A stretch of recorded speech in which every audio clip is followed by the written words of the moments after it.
What is up? I'm Marcel and welcome back to The Modern Filmmaker. Today I'm going to show you how you can use color grading to make your story stand out.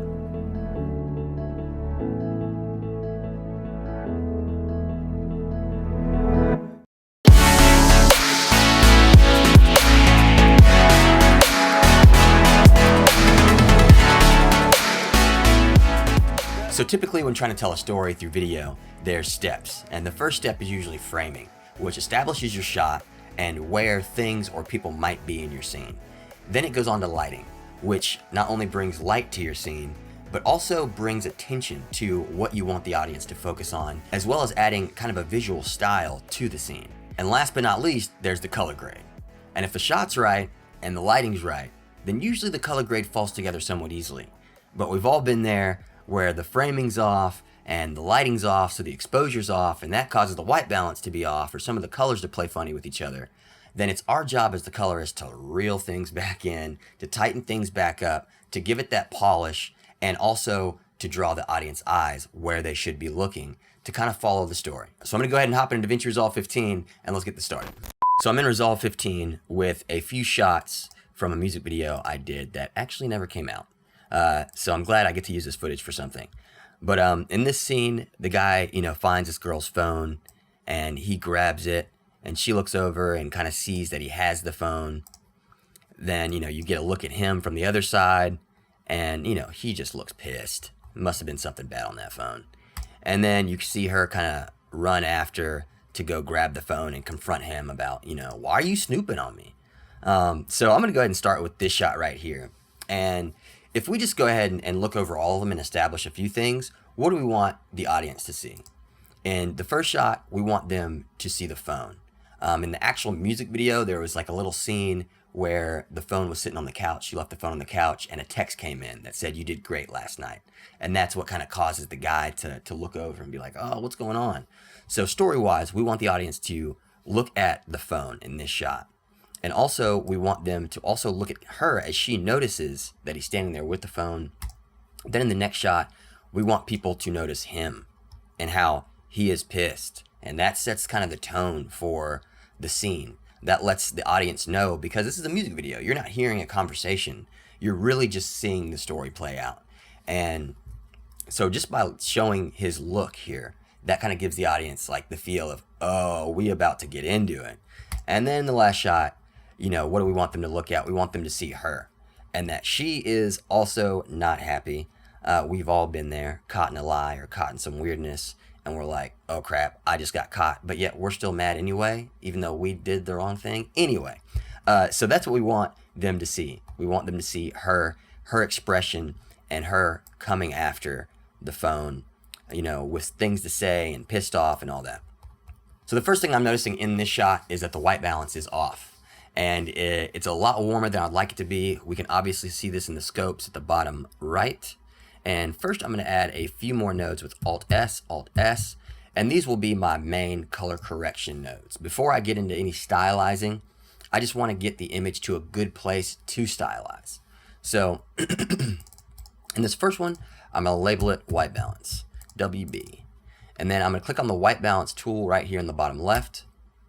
And then I'm going to click on her shirt, the sweater she was wearing, because that was white. So that'll kind of speed us up. If I just click there, it'll speed us up and get us somewhat closer than we were. And we can see here that it's still a little warm in the scopes. And there's a little more green than I would like, at least visually. The scopes isn't really representing that, but I'm going to go over here to this number 2, and you can see that it's already made changes in our temperature and tint. And that's what happens when you just automatically click the white balance tool. It pretty much goes through the temp and the temperature and tries to level those out to get you in a good spot. So first I'm going to go to this temp, and I'm going to move it a little over to the left, because that'll bring in a little more coolness to the shot, take away a little bit of that warmth, and level out those scopes. And then I'm going to go to the tint. And I'm going to move this slightly over, let's see, to the right to bring back a little more purple. I don't like skin tones to look too orange or too yellow, especially Caucasian people. We all have blood under our skin running all the time. And, when we take a run, you can see our skin gets flushed, especially with Caucasians. And they'll get a little more blood in the skin. And I just like that look of you being able to see that a little bit of pink, reddish tones in there slightly. So of course we can go overboard and I can move it way over and that just turns everything to purple. But if I just go a little ways, not too far, then we get a good level spot that doesn't have too much green in it. So that's okay with me. For the white balance, I'll roll with that for now, for tutorial's sake. I'm going to move on to the next node, and I'm going to label this one to exposure. And in this one here, there's a few things that I think about when I make the exposure. The first thing is I don't want to lose anything.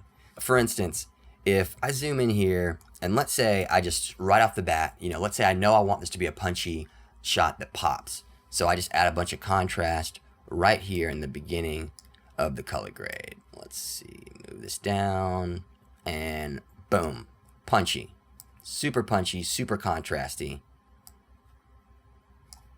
Not bad, not great though. So if I zoom in here, let's say I zoom in on his hair, and I come to the next node, and later on in the color grade, I want to get some of these shadows back. So I make a point in the curves down here, and I start moving these up. You can see that I'm losing a lot of the shadows. They're already crushed from this previous node, so I can't just, I try not to make things super poppy right in the beginning of a grade, because now if I get rid of this contrasted exposure node here, deactivate, Control D, then you can see we get so much more information in the hair back. Look at that, before and then after. Look at all that information, all that detail that we're missing. And that detail, especially in shadows, and in highlights, but especially in shadows, I feel like gives it that film look. It's when you see things, the white's crushed and the black's crushed, the white's blown out, and the black's crushed, then that's when you kind of get that video type look. And that's what we're trying to avoid. This was shot on the Panasonic GH5 in Cinelike D, so it wasn't log, and this footage looks, to me, overall kind of video-esque, because you're already kind of seeing it. You're seeing a lot of detail lost in the shadows. You're seeing some really hot spots on his skin, just from where the dynamic range just wasn't there in the camera. So let me reset this. I just wanted to explain to you guys why I do my exposure nodes the way I do them. And what I usually do is bring up the shadows. And I do that to pretty much bring out the things that had lost detail to regain that detail. And if I go back to the bottom, you can see that some of these, even simple things like some of these strands of hairs are lost at the bottom. But if I bring this up a little more, then it kind of recalibrates the spectrum of shadows and bumps those up. And some of those shadows go into the midtones. So now if I go into this next node and I lower the shadows, now we're still keeping that detail in the hair, but now we're getting that punch that we were looking for before. So for me in color correction, my personal route that I take is in color correction, I try to gain things that may have been lost or that could be lost and really just recalibrate the shot to be, exposed the way that I would like it to be. So I'm going to move these up not too far, but just to here. I hope that wasn't too long of a rant. I just want you guys to be filled with knowledge, so next time you're color grading, all these things, are in your mind and there's something to think about. And then I'm going to pull these highlights down at the top of the curves to to kind of push some of these hot spots down on his face and to give some more room up top to work with. Bam. And the next node, I'm going to bump up the saturation a little bit, because usually when you diminish contrast, which is what we just did in this exposure node, we kind of got rid of some of the contrast. That'll also take out some of the saturation. So in this next node, I'm simply just going to go to this one here, go to the saturation, and bump this up to my liking. And with this, I usually slightly go overboard a little bit, just because if you do go overboard, then you can kind of see, that can kind of help you see if your white balance is still off, if there's certain colors not playing well with other colors. So sometimes I'll even go all the way up here to 100 just to get a look at everything and see, okay, at this point, sometimes when you do this, you'll see a lot of pink come out of the skin or a lot of orange. And of course, the skin doesn't look, it looks oversaturated to me right now, but it doesn't look like there are colors in his skin that shouldn't be there. Also in her hair obviously was brown, and she has a lot of different shades in it. She has some highlights in it. So, you know, when you crank up that saturation just to take a look, you can see if there's certain colors that are maybe transforming into other colors, or if the camera color science, you know, didn't really do the scene justice. And you can point out things that you may want to go back and change later. So I'm not going to go that far in the saturation. I'll reset this back to 50, and I'll just move this probably up to about 63 or 70. Wow, that's pretty high. That's good though. I can go with 72. I'm not mad at that. And then in this next technique, let me label this one real fast, saturation. And this next technique you guys see me use all the time. And I'm going to add a serial node here. Then I'm going to hit Alt-L to add a layer mixer, which pretty much, as I've explained in other videos, in a layer mixer, just like in our node tree here, a node after a node permanently kind of changes the node before it. And in this one, it's the node under the top one, the bottom node, that kind of controls everything. But in this layer mixer, it allows us to mix the two together if need be, and I'll show you how I do that. So in this bottom one, what I do is I go to the RGB mixer and I hit monochrome.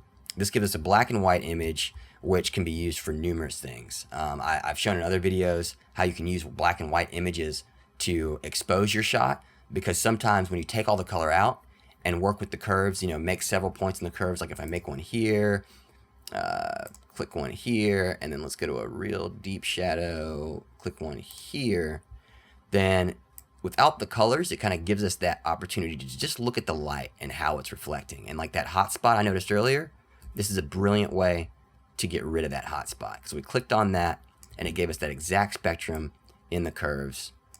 And now I can look at what this other shadow one was doing down here. I do want to bring that up, bring a little more of his face into the light. And the shadow one here, I can just leave that one where it is. But you can see here, if I reset that, boom, it kind of goes back to that more video-esque look that I mentioned earlier, where we've got hot spots in the skin. Some things are getting lost in the shadows, but we recovered those before. And if I hit Alt or Control Z to go back, you can see that it's really smoothened out his skin and give us more of like a natural place to work from. I'm going to bump these highlights up a little more, but they're still further down than they were. Yeah, I like that. So next, I'm going to hit on this layer mixer here, right click, compose mode, and I'm going to go all the way down to soft light. Bam. And that to me this is one of my favorite ways to add contrast. The kind of contrast it adds to me just looks really good, really smooth, really film-esque, really punchy, but at the same time, for instance, like when we made it punchy before, it just didn't allow us to get that much control. Now in this one, I can just raise these shadows without affecting the colors, which I love that. And one thing I will do is bring up these shadows a little more, or I guess they're more close to midtones, but I'm going to bring these up to give more of his face in the light. And now if I were to reset the curves in this bottom node in the layer mixer, look at this difference. That looks good. It looks dramatic, but personally, it's just, I don't like the harsh lighting. And this to me just gives us more to play with. So let me bump these shadows up a little more. And then I'm gonna go to the top node here. And as you guys may have seen in my reduced noise video, this is a technique I love to use.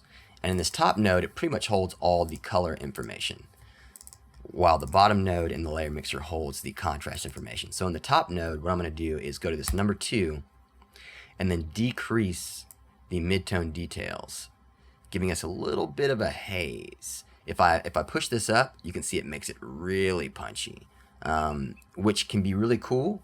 And I may even do something like that later, but for now, I kind of want to smooth things out. This will help smooth out noise. It'll help smooth out skin blemishes. Let me zoom in a little more, and let me start from 0 and start working my way down so you guys can see. So now I'm coming down. See his skin getting smoother. Those little granules of noise in there are starting to even out a little more. And here, let me go from where I am now straight to 0. See the difference there? a lot more granular noise in the shadows and the eyebrows. And you can see his skin blemishes a little more than I would like. So I'm just going to bump this down to -40. Not a ton, just enough, let's see, to where it smoothens things out a little more. And if I go back to 0, you guys can see that difference there. And that's just personal preference. You guys might want to crank up the midtone details. It just depends on the look that you're going for in your particular story, of course.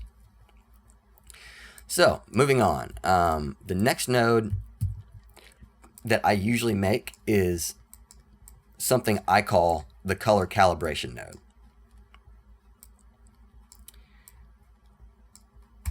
So I'm going to label this one to color calibration. And in this one, I usually just go through, and like I mentioned earlier, when you bump up the saturation, you can notice things that you may not want in the shot, or colors that may not be playing well with other colors. And here is where we start getting into the stylizing. So let's say, for instance, if I wanted his shirt to not be that green, that in particular type of green, I could click on his shirt somewhere, let's say right here, and let me widen this a little bit. And I'll make points here in the hue versus hue. And I can drag up to start changing his shirt color into a different color. See, now it's like a blue. Or if I want to move this down, now it's going into like a green blue. Yeah, and that's cool too. So it really just depends on what you want for your shot. For this shot in particular, I'm not mad at the green of his shirt. But there is this brown here that I don't love. It just looks a little bleak. So I'm going to click this brown, and it'll make a dot here. And you can see that these dots are white, and this dot is selected. And that is the dot that you just primarily made. It also made this dot and this dot, but this is the dot that's selected because this one will be the dot to control the color you just clicked. I hope that made sense. So let's push this up. Don't like that. I'm going to push this down. Don't like that either. I'm going to go slightly up, just slightly, because it starts to move into the purples, and I don't want it to be purple, but right now it looks a little lifeless to me. So by adding a little bit of that pinkish purple tone in there, we'll get a little more life back. Boom. As well as one other thing I could do is go to the hue versus saturation, click on one of these browns. You know, these are kind of all in the same spectrum here, her hair and the door. So I'm just going to click here and widen that about here. And then I'm going to move this up to give us a little more saturation in those reds and browns. Cool. One thing I forgot to do, I'm going to go back and do it now, is in the RGB mixer, in this monochrome layer on the bottom of the layer mixer, you can go to the RGB mixer, and one thing that's really cool is you can control the luminance of the different colors. Even though this layer is not using the colors, it still knows where those colors are, and you can use these different RGB mixer tabs here to control how much luminance the different colors do you have. So let's say I want to move this red up. What is that doing? That's kind of making him stand out a little more. It's kind of making the door a little brighter. It's nice, but it was fine pretty much where it was. And the green, so that's going to be, you know, things like his shirt. If I move this down, you can visibly see his shirt get darker. If I move this up, you can see his shirt get brighter. And I want him to stand out. And there's two ways I can do that. If I move this down, you can see his skin pops. If I move this up, his shirt pops. I'm going to move this down because I don't want his skin or his shirt to be the focal point. I want his skin, his face, his facial expression to be the focal point. So I move this down to get his skin to pop. And then with the blues, I'm going to move these up because these seem to be affecting this whole, the hair and the wall. And really, I don't want you looking at her hair. I want you to know that she's there, but I want you to look at him while knowing in your kind of peripheral that, you know, you're seeing him in between a door and the girl. So I'm going to move these up, almost creating like a pseudo vignette through this technique, just because the colors happen to be laying there, which is really cool. I like that. Boom. And then I'm going to add another node, Alt S, another serial node. I'm going to move this here. And I guess one thing I could do right now is group these nodes if I didn't want to change them anymore. But for tutorial's sake, you know, in case I want to go back and deactivate any of these nodes, I'm just going to leave these here. I know it's a little messy, but deal with it. So, moving on. In this node here, I'm going to start making a series of parallel nodes. Now, the difference between parallel nodes and layer mixer, for instance, is these work together. So let's say if I do what I did before to that exposure node, and I use this to make this image really punchy, right? Boom. Let's just say I do that. And then let's say I go right here. And then I come over to this bottom and I move it up. What that's pretty much doing is those two nodes are working in tandem. So if I lower the shadows in one and then bring them back in the other, then if I deactivate these, the contrast is almost exactly where it was. For it to be exactly where it was, I would just need to bring these shadows up a little more. And then, boom, you're pretty much seeing the same image with or without this parallel mixture tree, which is really awesome and makes this, so pretty much one does not permanently affect the other. You can, you know, use a bunch of them to work together, which is why I usually use it for this in particular technique that I'm about to do right now. And this is, what I'm getting into now is relighting. So I had the color correction in, let's say, these nodes, and then I started stylizing from here on out. And at this point, I'm relighting to refocus the light on where I want the audience's eyes to be drawn in on. So how I'm going to do that is, first thing first, I'm going to make a window, a custom power window, going around the door and the girl. Make this quick and dirty. Boom, boom, boom. And then I'm going to hit the highlight button so I can see what I'm working with. I'll soften this out. Maybe I'll move these points in. Get more of the hair out of there. And that actually looks fine. Maybe a little more softness to blend that together. And then I'm going to invert this. I'm going to invert this power window by hitting this button right here.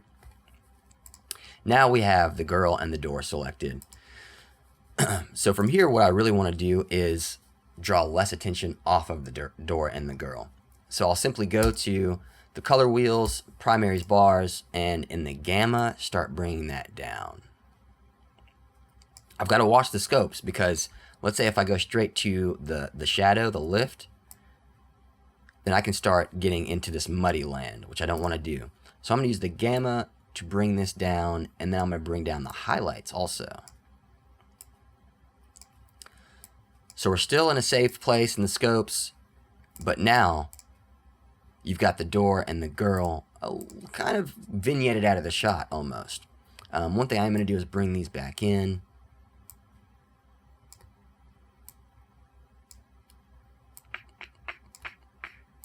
Let's see, like so. Let's see how that looks. Not bad, but I could make it a little smaller. Maybe even smaller than that. Because you don't want people to see your power windows. I mean, there are power windows used all throughout film. You know, masked power windows, whatever you want to call them. And yeah, if you pause it and look through things, like I just saw Captain Marvel, and there were several things in that movie that I was like, dang, I can't believe they pushed it that far and snuck it past all the other people who aren't colorists in the room. So it looks pretty good. It looks pretty good. I can live with that. I'm going to make it a little smaller. But yeah, this is one of those things that because you're seeing the before and after, you probably don't see it as like that doesn't look natural. But, you know, like I said, once you start coloring and doing this on a regular basis, you start seeing TV shows and movies and all kinds of things that you're just like, well, that was a warp stabilizer, or, you know, that was a, you know, messed up face mask, you know, or whatever it is. You really see it. So don't be afraid. I say that to say don't be afraid to get a little weird, to push things a little far. Now, don't go crazy, because then people are going to look at your work and just think you're a complete amateur. But, you know, don't be afraid to try out things. Maybe run it past your friends and be like, you notice anything weird about this shot? They'll probably be like, nope. Or they may be like, yeah, it looks kind of blue, or it looks kind of this, or it looks kind of that. So anyway, now I'm ranting. A couple of you said make these videos longer. So I don't know if you're regretting that at this point, but I'm making them longer. So moving on, the last thing I'm going to do in this little power window parallel tree is his eyes. I would like them to pop a little more. So I'm going to create a custom power window. And one thing about masking eyes, there's two ways you can do it. I could just mask just his eyes, which they're kind of too small for me to want to take all that trouble. But another thing you can do is just kind of mask around the bone of the eye socket. But you'll want to do that on the contour of the face. So the shadows or highlights do look like they're naturally falling in, you know, a natural place on the face. So as you can see, I'm kind of not only going with the shadows on his face, but with the contours of his face. So, kind of looks like Batman when I hit the highlight button. So I can make this softer. Then I can bring the gain up in the primaries bars. Gamma slightly, just by 1 point. And then go to the contrast. And boom. Move these highlights up a little more. Contrast a little bit more. And before, after. Before, after. That's awesome. That is awesome. There is no shame. You know, one huge technique in color grading is making the thing you want to stand out pop. So how do we usually make a whole image pop in color grading? With contrast. So you do the same thing when you want to make a specific thing pop, and there's no shame in that. It would surprise you guys how much professional colorists do this. They will have, you know, you'll be looking at a somewhat flat scene, but the thing they want you to look at is just popping off the screen. And honestly, guys, as you've known, if you've done music videos, commercials, even Instagram ads, or, you know, TV shows, a lot of the time you're on a shot for like 3 seconds, 4 seconds. So a lot of the time a shot's not even looked at long enough to be analyzed. It's just looked at long enough for the people, the audience, to be able to take in the story, hear what's being said, see the emotion, and then move on to the next shot. So again, don't be afraid if you're telling a story. If the story's good, and don't go overboard, but don't be afraid to do things like this to, you know, really accentuate where you want people looking. All right, so moving on, I'm pretty much done. I'm gonna make 2 more nodes, Alt S, and this one, I'm going to add a little more color into the shot with the color wheels. I'm gonna go to the log. I'm gonna move these midtones a little bit into the orange space. Not too much. This is almost like a teal and orange that I'm doing, but more of like a orange and blue, and kind of a more subtle. I'm really just trying to add a little more style, so it gives it a little more of that film-esque look. Then I'll bring these shadows into the blues, but just a little, just enough to create the color contrast, just enough. Now if I deactivate, activate, yes, I like that. I could make him pop a little more by moving these highlights also into the orange a little bit. The midtones a little more. And boom. Before, after on that one. Before, after. And this, in my opinion, this really makes him stand out even more. Because you're seeing a lot more of those shadowy blue tones over here. And he's really popping out with the color. Let's move it about to there. And yeah, boom. That looks really solid. That looks really solid. And just in case you guys were wondering, let me deactivate this parallel tree so you can see what that looks like before and after. Without parallel tree, with the parallel relighting. That's pretty awesome. That's pretty awesome. And it's like, I love that because now that we've looked at this for a few minutes, you deactivate it, and now this seems unnatural, when this is exactly how the shot was, lighting-wise, kind of. So with that, it's just a little subtle thing that makes a big difference. And then in this last node, I'm just going to bring up the highlights a little bit. I'm going to make a point in the curves, in the shadows, and then just to keep those where they are. And then I'll move this up in the highlights slightly. Slightly. That's it. Just to add a little more of that punch there. I like that. Now we have before, after. Before, after. Before, after. Man, I just love the way that everything, the lighting just falls on the skin. The different tones, you can kind of see how it gets cooler over here. There was a TV actually on the wall that was on to his right, so that's kind of why you're seeing that. But I love that. This is a good shot. I'm happy with this one.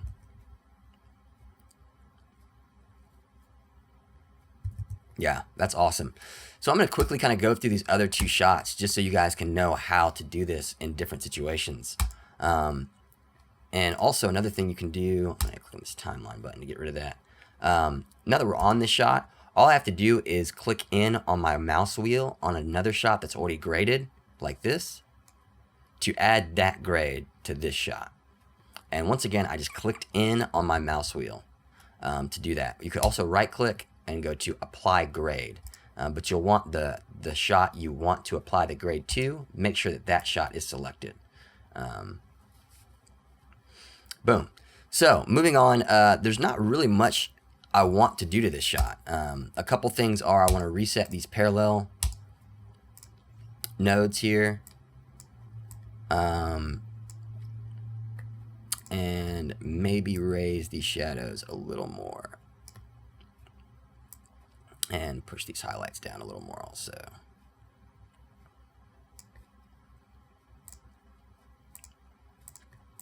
Let's see, and I'll go to, because a lot of these can stay exactly the same. They were shot with the same white balance, same camera setting, you know, same lighting conditions. But you just want to check some of the things, like your exposure. The exposure might be slightly different in this shot because I'm in a different spot of the room. So right here, under our black and white monochrome node, where we made all those adjustments, I can reset that, and like I actually like that better. Like that's better for this shot. So I'm glad I did that. And then I can even come over to the RGB mixer and I can reset this and see if I like that better. I don't. It was fine right here. I feel like this makes the hand kind of pop out a little more. And then, so pretty much everything else can stay where it is. And I'm just going to mess with these parallel layers, or parallel nodes where I was relighting the shot. And what I want to do. So his hand stays still in this shot. So one thing I'm going to do, we're just going to do it. I'm going to make a power window around his hand.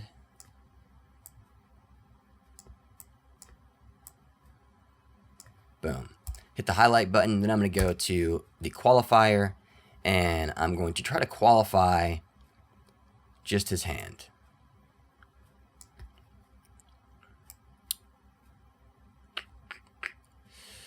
Let's see.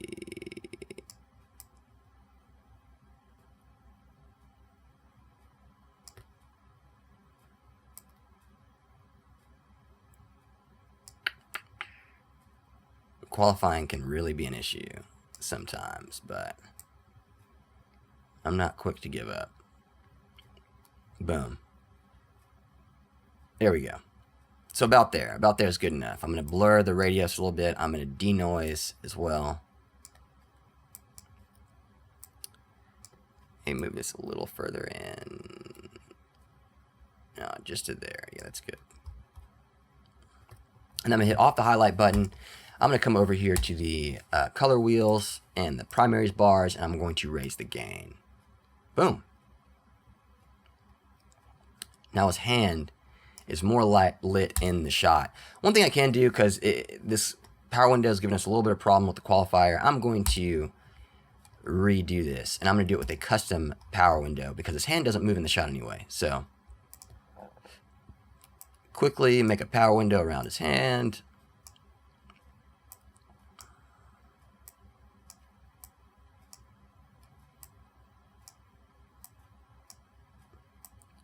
This is a lot of work for a tutorial, but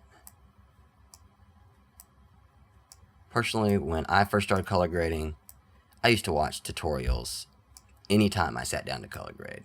I would just have them playing on my phone in the background as I worked. I just loved it. It's so much fun. It's like adult coloring book kind of situation.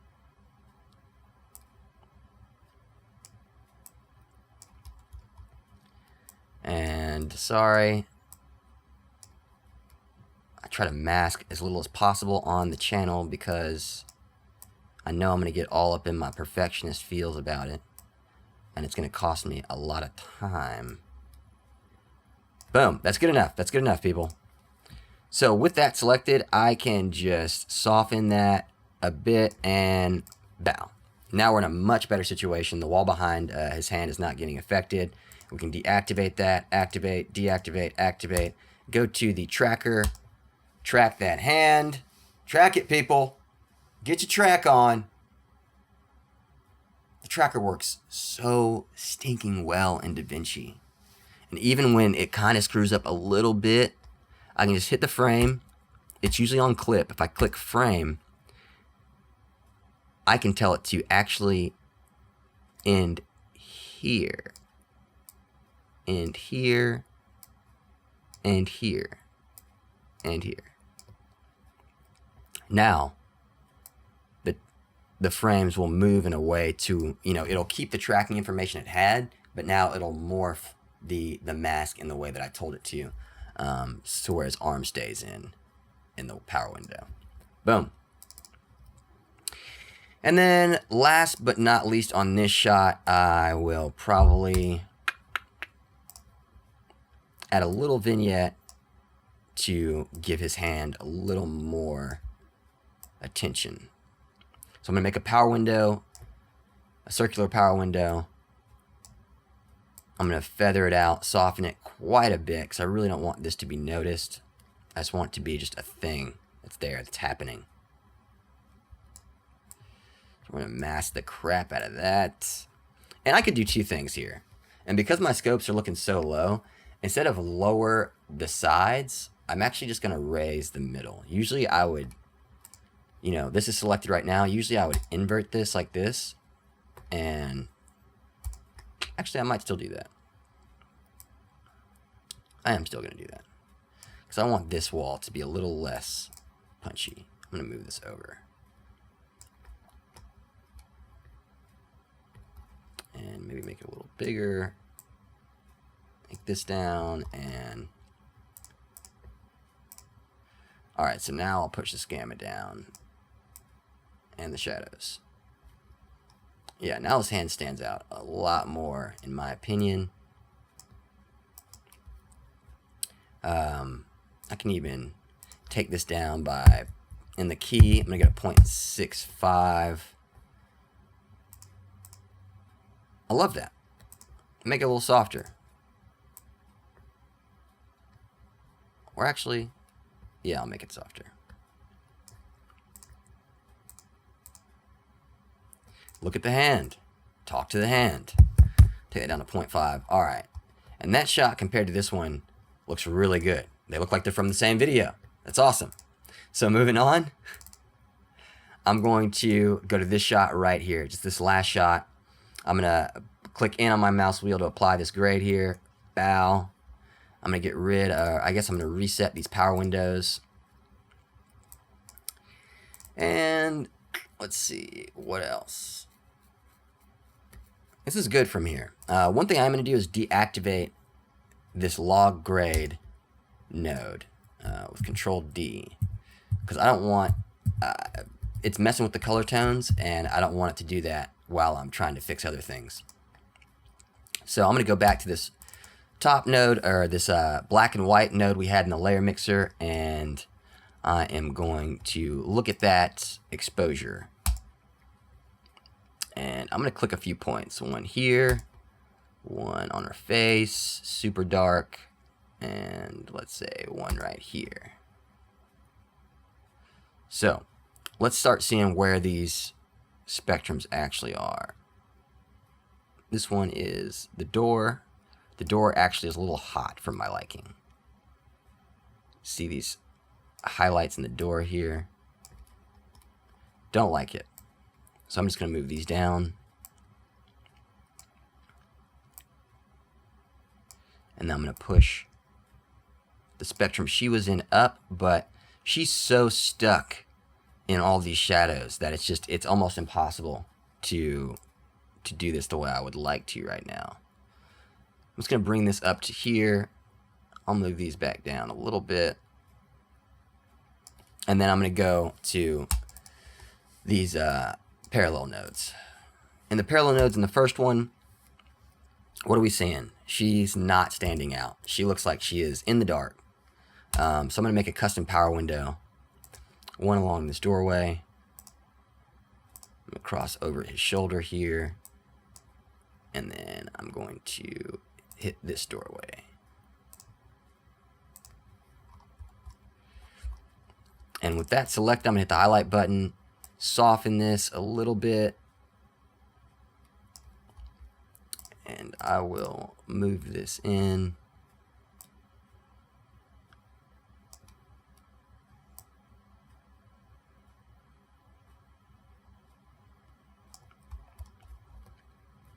And that should be good right there. All right, so I'm going to go over here to the primaries bars. I'm going to start pushing the gain up. Look at that. Look at that already. This program just makes it too easy. Too easy. Where are these clips? Jeez. Oh my gosh. It's just like a whole different situation. Let me deactivate this real fast. That was before, after. Like, come on. That's amazing. I love it. So she looks way better. What else can we do? In the next parallel node, actually first one, in this one, I'm going to track this real fast before it gets crazy on me.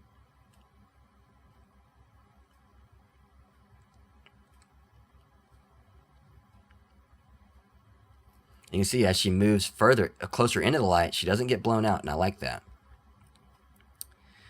So, in this next node, in the parallel nodes, I'm going to make another mask specifically around her face.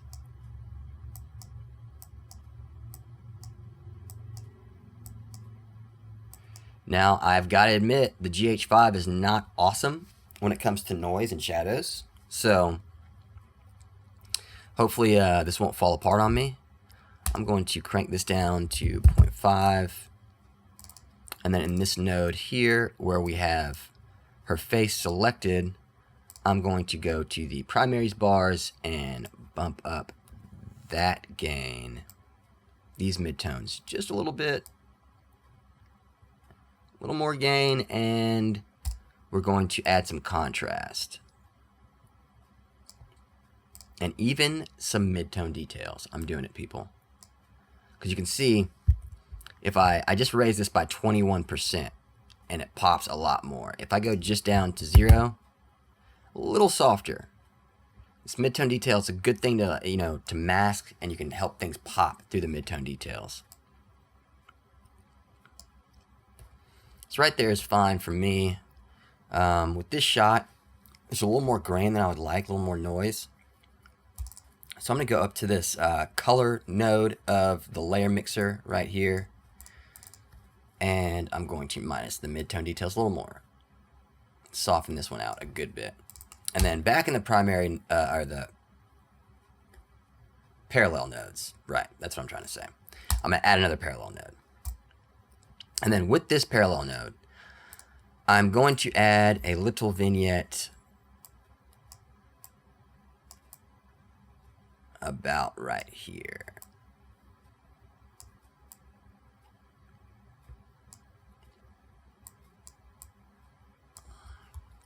And see what we have selected. I will invert that so we get the opposite of what I selected. Hit the highlight button, and now we can go to these midtones and the gamma, push these down. Highlights, push these down a little bit, and lift, that can go down. Boom, I love this. The shot is doing it for me right now. I'm gonna go back to the key of this top node in the parallel tree. I'm gonna move this back up, brighten her up a little more, and then I'll add this color shot back. Now, it's much more in line with our other two shots. A little darker. I wish I would have put a light on her. My bad. Finally, yes, I love it. This is very cool. I love these shots. I love what we were able to do with them more than anything. I love that we took them from 0 to hero in only about 45 minutes. It didn't take that long, but the results are worth it, guys. And this is just a small example of what you can do with DaVinci Resolve and just color grading overall. There's so many possibilities, and I hope you guys are learning more and more about the day. And if you guys like this video, please click that like button down there. Let me know that you liked it. Let YouTube know that you liked it. Let your boys know that you liked it. Feel free to share it if you want. Definitely subscribe if you like videos like this, and leave me a comment if you have any cares, questions, or concerns. And I am Marcel. This has been The Modern Filmmaker, and I will see y'all next time. Peace!